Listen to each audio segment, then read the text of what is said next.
the other major news of the day, this one actually dropped this morning, which kind of pissed me off because like I had a really busy day at work, and this is like first thing in the morning. Ryan Suter and Zach Parise both getting bought out by the Minnesota Wild. I mean, like, could you at least wait until like the afternoon when like I'm on my way home or when people aren't at work so they can like talk about it and have friendly discourse about it? Like it's a little selfish of them, Yeah. frankly. How And dare they?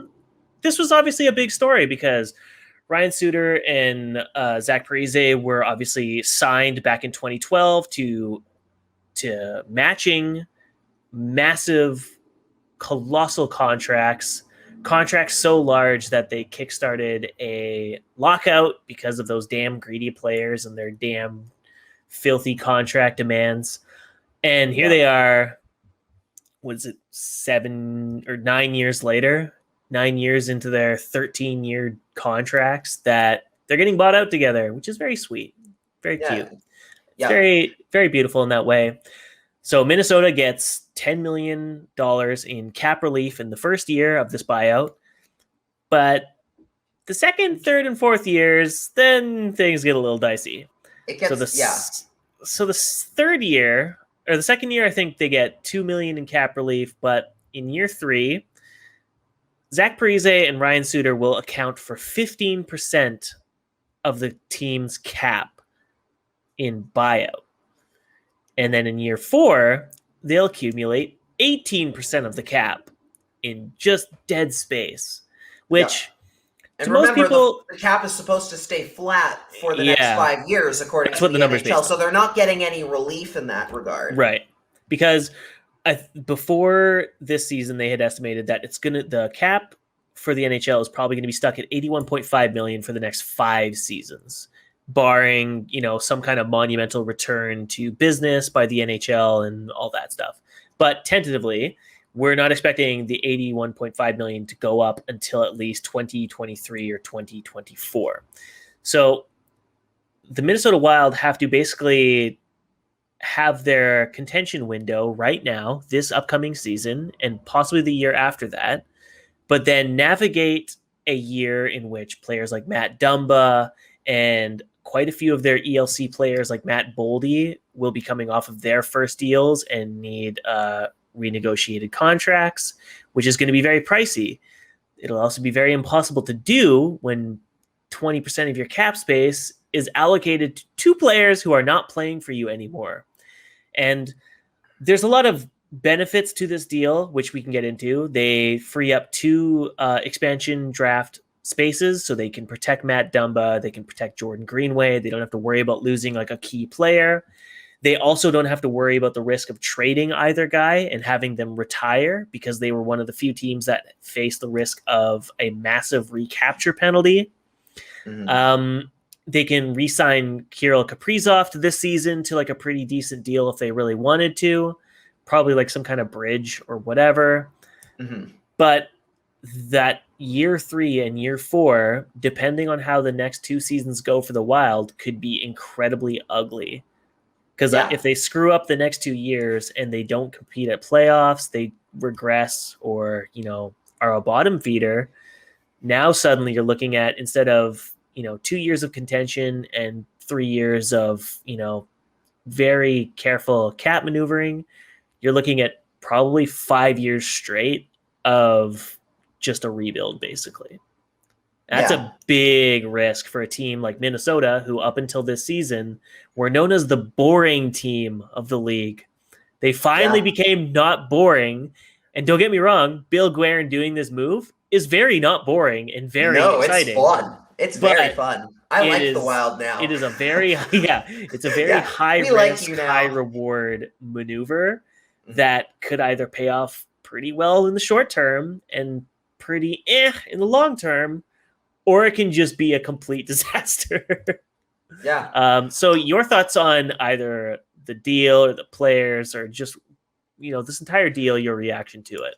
Well, you mentioned that the Wild are finally not boring for a bit. Like, the whole crazy thing about this is that when those contracts were signed, that was supposed to be the start of the Wild no longer being boring. That was supposed to be their big push because, remember, this is 2012. This is right in the thick of Chicago having been like being a Titan for a while, like the Kings and all of the Blues, like the Western Conference being full of like teams that the Wild just never could get past in the postseason. Like every year they'd come up on a Chicago or a Nashville or a St. Louis or something. Yeah.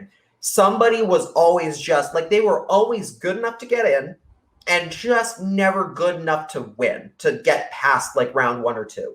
Yeah. And Parise and Suter were like the big free agents that year in 2012. And they were supposed to be the complete change. This was going to be the time where the Wild took over as like as the stars of the show. And then the lockout happens. They've signed these massive contracts. So it was like 13 years? I think it was 13 years or 12 or something. Yeah, matching 13. Do you remember what I wanted to ask you, do you remember where you were when they signed those? Like, do you remember anything about that time, that place in time? Because again, this was relatively before we knew that the lockout was going to happen. Like we had an idea, but it wasn't like this. It wasn't like this impending doom yet. We hadn't gotten there yet. So I wanted to even see if you remember really anything about that period in time, because I don't, other than this. I just remember that Detroit wanted them badly. And when they went to Minnesota, even though they were Minnesota boys, it was stunning to see them get them both in for that huge amount of money. Yeah, I think I've talked about this in the past, but like my early years of like getting on board with like the Canucks kind of began after their cup run. And so 2012 until like 2016 is like a haze. Even though I know I watched every single game and kept up with the league pretty well, I just don't remember anything that happened during then. I do vaguely remember sitting in a bar though, and some guy walked in wearing like a Parise Parise Devils jersey. And he was right. That's right. He was like, this was just after the Devils. Pissed. Yeah. This was just after the Devils went to the finals. Yeah. They were right there. And so I don't know. I'm pretty sure I remember being at like Woody's pub in Coquitlam. Some guy walked in with a Parise jersey and it was on the Sportsnet desk, like matching deals, pictures of the broadcast. And this guy is just like super choked. That's incredible. But yeah, it's, I mean, that feels like ages ago. Like, so we talked about our last episode, how last season felt like it took forever. Yeah. 9 years ago, man. And they're still on the deals. They still have 4 years left. Incredible. Like, just, I'm trying to remember if people thought this was going to go this badly. Like, if there was, like, I'm sure some people had the foresight to go, oh, this is going to age terribly. I don't remember, but I remember, if I remember correctly, most people, the general thought was among people who weren't like Wild fans was that, oh, this is a great deal. They're going to get 2 players in their prime who are who had been huge parts of other teams, and they're gonna be a real cup contender going forward. I remember it being more or less a positive decision. And then, like you mentioned, I think you mentioned the dangle discussion, like the whole Steve Dangle. One of his most famous rants is how he talked about how much he hates the Minnesota Wild because they, in a way, caused the lockout. Like they pretty much those two deals kickstarted the issue. But it was very much it's a clear representation of what the lockout was. It was an ownership group giving an insane amount of money in term to 2 players who probably weren't worth it even at the time. Yeah. And then immediately turning around 2 months later and going, we're too poor. These players are asking for too much stuff. It's not fair. And and this absolute thing of, oh, these billionaires want to break because they're too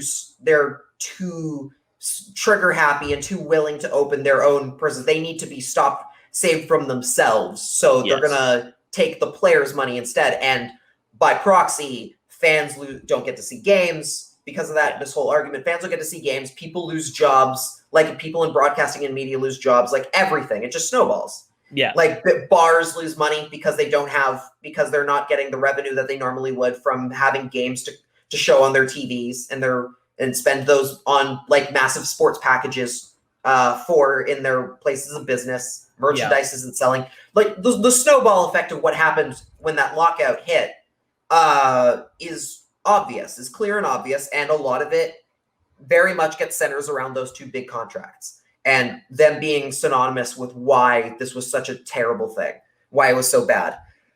So for the Wild to come around now and say that they are like pulling the plug, obviously different regime now, like different managers, same ownership group, but different GM and everything. It's still a little bit of vindication. Like there's still a little bit of a like serves you right. Like this is what you get. You won 1 or 2 playoff series over the course of the deals. You had a massive impact on causing a lockout, and then were rewarded by spending this amount of money on 2 players, and you were rewarded with maybe 1 playoff win ever. 1 playoff series playoff win, revenue for like 14 games. Good job. Or no, not even. Maybe congratulations. 7. You did everything you asked for. Well done. Like, it seems deserving to an extent. But what is interesting about this whole situation is that the Wild are at a bit of a crossroads I don't think we've ever seen before, as far as when it in the salary cap era is concerned, where, because like you mentioned, they've now hit this position where they're going to get like hit with a massive cap recapture penalty later on, rather than just immediately having it sit at a flat number and go through the whole way through so you know what you're getting yourself into. Yeah. They're at this weird spot where they kind of need to blow it. They kind of need to blow up the Wild, but they're also not really in blow it up mode either. Like they can't blow it up right away, but they need to have like their eye on it. Yeah, in a weird way. It's very strange. Yeah. Like we've never seen that. We've never seen that with the team. It's always been immediate. The impact has always been immediate. This is a weird. Yeah. You've got a year where you could maybe do something, but then after that you're in a lot of trouble. So yeah, that's the thing is like most GM maneuvers like trades and all that. It's very short sighted because for a GM they might not be around next year, so all the moves are designed to win now. Like even though a lot of GMs say this is like a long term thing. All these decisions generally are, we're looking to, improve our team right away. So it's very rare to have a buyout like this happen where you're like, okay, what was the incentive to get this done right now? Because you're not blowing it up, but you're not in a spot where you're necessarily contending. So what is the next step for you here? Is it literally just long-term thinking only, which if it is, like, sure, congrats to Bill Guerin. Like that's impressive because that's never happens. As I say that though, I just read this at Joseph D. Zeta on Twitter. Darren Dreger on Insider Training says the Minnesota Wild will make a trade offer for Jack Eichel. No way.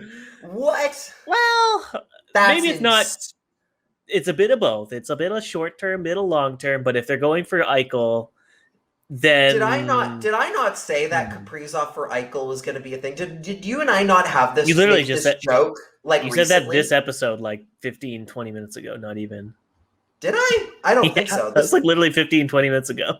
I don't remember that. Oh man. Or maybe you said it in the it must have been like a preamble in our pre-recording. Because I'm like, I feel like you and I have made this joke before where we're like, oh, this is just impending Kaprizov for Eichel, right? Yeah. And we were like kidding about it, but oh my god, somebody actually that's the wild. Irony would be though if it's Kaprizov gets traded to Buffalo for Eichel on like alongside like Matt Boldy, Matt Dumba, like basically all the guys that they are going to have to worry about in 2 years. Instead, they make their building off point Jack Eichel, and Jack Eichel evades a rebuild by joining another rebuild. Yeah, I was about to say, right. That is fascinating. I didn't even. That's awesome. That's hilarious that you found that. Dude, silly season just keeps getting sillier, dude. That's what this episode's just going to be called. It's called Silly Season. Yeah. All caps. yeah, this is a weird. Yeah, like you mentioned, the Wild are not really in a spot right now. Like, there's no eminent success on the way. They're very much in a spot where more or less they're still kind of building towards something good. But now, because they're buying out Parise and Suter, they're not really able to do that anymore, or at the very least, they've just very quickly shut their window unless magically some team comes along that really needs, again, like we already said, cap floor stuff. Like, I don't know, unless another Coyote situation comes up where somebody really just is tanking big time and they were willing to take on the dead cap for Parise. So actually, I don't even know if you can trade buyout. You probably can't trade buyout. No, actually. it's stuck with the team that buys them out. Yeah. Right. Okay. So they're screwed. Does that mean like Matt Zuccarello is like next on the chopping block? Like, do they expose him in the Seattle expansion draft? Because he's like their most expensive forward then at $6 million. But then what are you left with? Because then like you're left with Eriksson Ek. You have some good, like that's the thing. We talked about Eriksson Ek getting an extension. What a good move that was for them because he's young and he's great already. They like the bright side of these deals, is the fact that they get to protect Matt Dumba. Matt Dumba is now safe. They're not going to lose him to Seattle in the expansion draft, and that is not nothing. That's a big win. Yeah. That's good. That's a huge win for them. But outside of that, you're looking at a situation where again, you have basically a year, and you and I talked about this before the show, where I said, like, if the Wild do what we kind of would want, what would be fun, it's that they're going to kind of approach this season as, okay, because we're about to get hit 20% of our cap taken away in a flat cap era, we're going to go all in this year. And we're gonna find we're gonna find all the best UFAs, and we're gonna give them the max amount of money we can for 1 year, and go for it, and just go for it and see what happens. And I looked up on Cap Friendly. I looked up who's a UFA. Alex Ovechkin, Tuukka Rask, Taylor Hall. Like, imagine they just come in like a la Big Three, like LeBron James, Chris Bosh, and Dwayne Wade signing. There's like a big press conference where out of the smoke walks Ovi, Rask, and Taylor Hall in those green Minnesota jerseys, and they're like, "Yeah, we're taking our talents to St. Paul. Like, this is it, right?" I mean, that would be fascinating. I don't think the Wild are fun enough to do that, but no. I mean, hey, they're apparently fun enough to make an offer for Jack Eichel. That's kind of interesting. Yeah, that's a thing. I mean, again, I don't know how that helps them. Like, I don't see how that decision would help them because, like, for starters, I don't think that's happening because I think a lot of teams can offer better. Like, I think they're unless very clearly the Rangers could offer a lot better of a package and make a better argument that Eichel would be better served playing for the Rangers because they are closer to contention. At least from a development standpoint. Mm-hmm. But I mean, and LA, same thing. The Knights have a roster full of good players they could offer. Like, there are so many teams that could offer a lot better. So I don't know, like, you'd have to blow them away. But at which point, what's the point? Yeah, because at that point you're like, well, what's the sense of blowing up what you've been slowly building towards? Like, I mean, they've got like what's their goaltender, the rookie, Capo Kakinen, right? Capo Kakinen, yeah. So it's like you found all these pieces like out of nowhere. Like, you pull Kaprizov out of the 5th round, you pull Kokkonen out of nowhere. Like, you got all these like little pieces chipping away at, like, you know, maybe developing a contender in a couple of years, which is going to be hard. Like, I like your approach. Just like go through free agency, do the Jason Spezza thing, find guys willing to play on 1 year or 2 year deals that are really cheap. But like suddenly being like, we're going to trade Matt Boldy, we're going to trade, you know, Carson Soucy, we're going to trade our first, our second, and, you know, everything we've got in the books to get Jack Eichel so we can have a single year of hopefully building a contender for 1 year before we're back to being in the dumps and restarting. Like, that doesn't make any sense. unless Right. someone said to Bill Guerin, "Hey, you need to get us back into playoffs right away, but we also want these two guys off the books." I mean, now that you say that, that could make some sense. I mean, the pandemic obviously hit lots of businesses pretty hard. The NHL has definitely got hit. What did we talk? What was the recent figure? Like they lost like $20 billion or Something like something. that, yeah. Something like an astronomical amount of money. And Yeah. I'm assuming that's divided among the 32 teams in various ways. Like so, yeah, I mean, Minnesota potentially, maybe it is just about that. Maybe it's just the fact that they're hurting so financially. Maybe they're hurting financially, ownership wise, and so they're just kind of like, look, we need a team that can win now. We need a team that will get butts and seats and spending a premium on our franchise. The best way for us to do that is to make 1 or 2 years where we just go for it and we build the best possible team we can for short term. Maybe that is it. Maybe that is what they're going for. And they might not be. That might be a pretty smart call. There aren't a lot of teams buying right now, so maybe that's in your best interest. Maybe you can just magically turn this into a one magical run. It happens. Yeah. Stranger things have happened before. I think it's possible. I will say the funniest part about all of this is I don't know if you saw Mike Halford posted the screen grab from the situation when they found out. This is another great athletic piece by Michael Russo. This is just like the quote where he's like, the Wild, Bill Guerin called Ryan Suter first and it went to voicemail. So the Wild general manager called Zach Parise naturally in the middle of a Tuesday morning workout next. I was caught off guard, the now former face of the Wild franchise said. I had a feeling something was going to happen, but when it does happen, you're still shocked. And then later he goes on to say that Suter tried to lift Parise's spirits. He even told him that, funny enough, he himself had missed a call from Guerin. That's when because I guess Suter didn't know.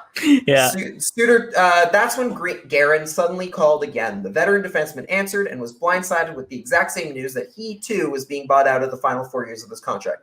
That call with Guerin wasn't as lengthy or as friendly. Suter, never ever envisioning that the Wild would actually buy out both contracts at the same time, hung up on the GM.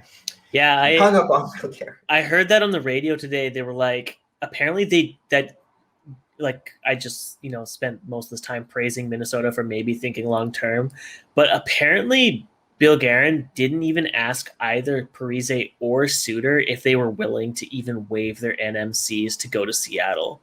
They just we're cutting bait. They didn't even bother. I don't think you could. You could. I think that's. I don't know. I don't think Seattle would take them. I think for the same reason that they wouldn't take Duncan. I don't, but that it's not about that so much as the cap hit. I don't think they'd take him unless you're giving them something huge in return. I was gonna say, what if you were if you're Bill Guerin, you're like, hey, Seattle, we'll give you Ryan Suter 50% retained if you don't take Matt Dumba or Jordan Greenway, and we'll give you, whatever picks you want. Then you're like, I don't know. That's tough. But maybe, but at least get the topic. I mean, we were not privy to all the conversations, but maybe he sourced this out from Ron Francis and was like, oh, I can't make any deal. They are going to go after Matt Dumba because I don't know if we talked about this on our last episode, but Ron Francis pretty much told David Poile outright, I'm coming after Victor Arvidsson. So David Poile reacted in a panic and traded Victor Arvidsson to LA for nothing.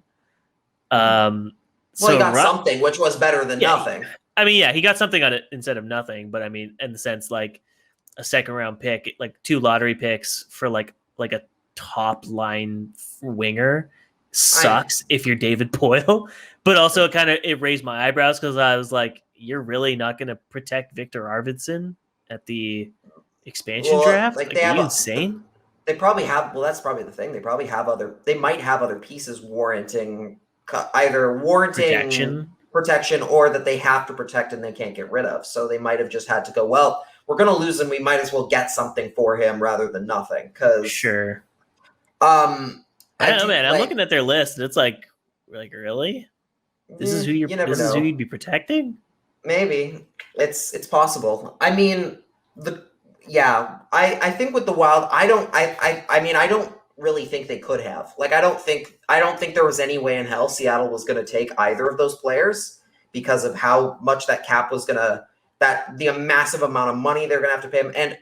And also you mentioned the whole cap penalty thing aspect to it. Like, I don't think the Wild like the idea of letting them out of Minnesota, essentially giving up the collateral, like giving up the protection. Like, if there were like let's say you're keeping them, like let's say you keep the two players, they stay on the team, you don't buy them out, let's say they're still there, you at least get to control what happens with them, right? Because like you can just like whereas one team might, because there's no risk for them involved, they would just be like, okay, when Suter and Parise are ready to go. I said Suter because that's probably the next topic we're talking about. Like, they're just going to retire, and then boom, Wild get dinged with the massive cap penalty, right? Yeah. Whereas if you can like leave them in house, you can be like, well, you know, they're going to go on LTIR, or they're going to be transitioning it's a season-ending injury. There's season-ending injury, or you know, that sort of thing. We're going to graciously pay the rest of the contract debt. Like, you can control that aspect, right? Yeah. So I think that has to play into it a little bit too, because obviously for Seattle, if they felt they weren't good anymore, they're like, okay, we want you to retire, please leave, kind of thing. And please have a injury or a disease or illness that you haven't mentioned in your entire career. And it's no skin off their nose, because they're not going to get hit with any cap penalties. Yeah. Well, they might have got hit with a small one, but still, I don't think they were going to take them. I think the Wild made the only decision that, outside of keeping them, that was really possible. I don't see a possibility. I don't think that was necessarily a bad thing. I just don't think they were going to get Seattle to take either of those guys. So they certainly weren't going to get them to take both, which is the main thing, right? Like, they weren't going to get them to take both. So I don't know. I think the Wild did the most. I don't know if it's I don't really know. I don't know if it's the smartest thing. At the very least, it's the most effective, I guess, is the way to put it. Like, it's the most direct, immediately effective decision they could have made. We don't know what their overall goal is. The Eichel trade offer kind of drops a huge like wrench in just like, completely the idea. Completely sends it in a different direction, which would be fascinating within itself. Because if you didn't know about the Eichel trade, you'd be like, okay, like, this all is remains to be seen of what they plan to do in the short term and long term. But then you hear the Eichel trade and you're like, oh, okay, I have no idea what they're planning to do with the cap space they've just created. So who knows? It's very much, it really could just be as simple as, we're going to go for it for 1 year and see how it goes. It could be, or maybe. But who knows? Either way, they're a very fascinating team to watch, which is the first time we've ever said that about the Wild. Yeah, exactly.